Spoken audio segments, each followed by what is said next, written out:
j'espère que vous allez bien parce qu'aujourd'hui on se retrouve pour un nouvel épisode de vidéo couture. J'ai choisi un tissu en aspect velours et de la dentelle avec des sortes de roses incrustées dedans. C'est indiqué 7 mètres de tissu pour la réalisation de la cape, mais de mon côté je n'ai utilisé que 5 mètres environ pour le velours et un peu moins de 2 mètres pour les capelets.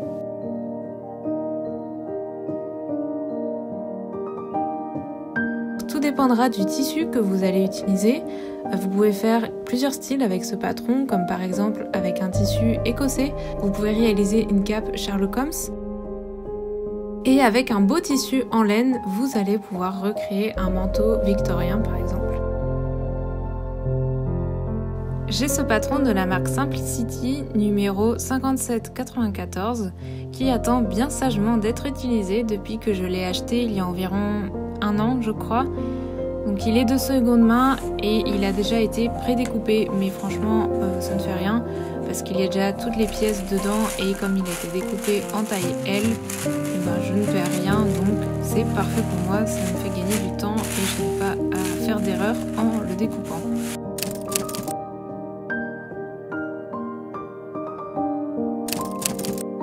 Commençons tout de suite par la cape. Donc si on souhaite une cape un peu plus longue, il y a des marqueurs ronds pour aider à bien scotcher les deux parties.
Ensuite, j'ai disposé donc ces parties sur mon tissu à l'envers que j'ai ensuite attaché avec des épingles et ça a été sûrement l'étape la plus longue car il faut 4 parties du coup pour juste créer la cape.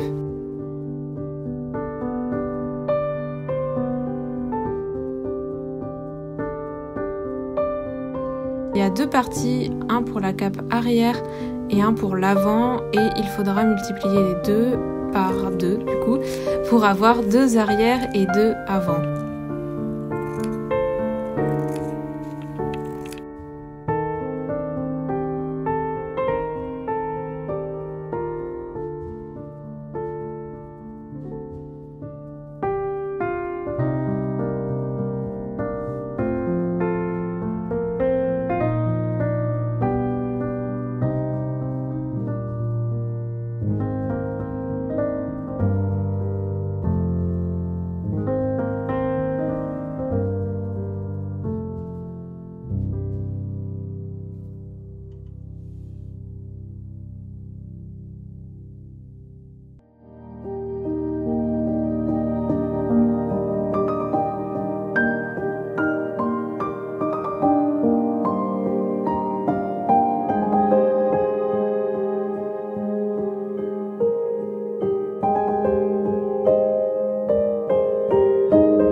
Pour les capelets, c'est relativement la même chose. Donc ce sont des arcs de cercle. Donc pour pouvoir créer un cercle entier, il va nous falloir donc 2 parties identiques.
Ensuite, il va falloir coudre l'arrière du cercle, donc la partie la plus longue, afin de former le cercle en entier, et la partie la plus courte sera donc l'avant du capelet.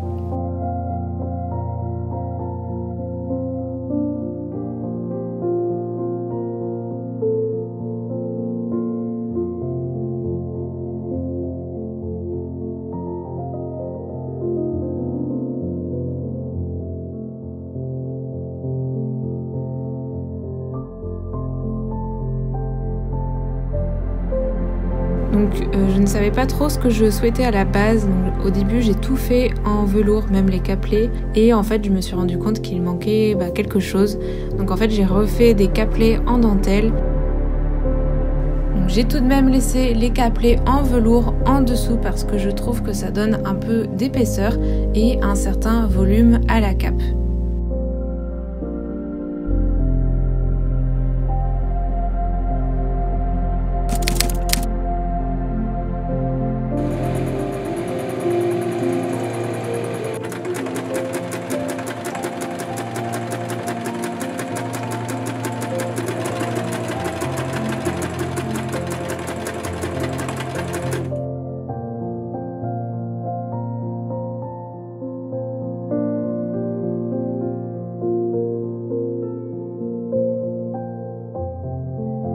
Donc j'ai oublié de filmer la capuche, mais c'est le même principe, il faut donc 2 parties que l'on vient coudre ensemble.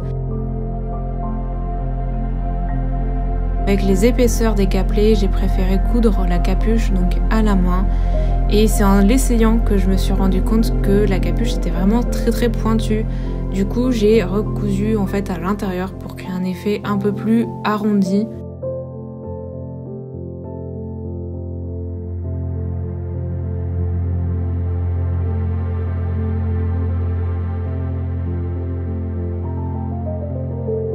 Ensuite viennent les détails, donc j'ai posé un système de fermeture à crochet et 2 lanières en dentelle avec des chutes de tissu.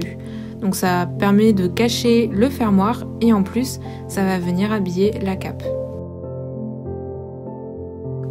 Je pense que c'est tout pour la réalisation, j'espère que ça vous a plu.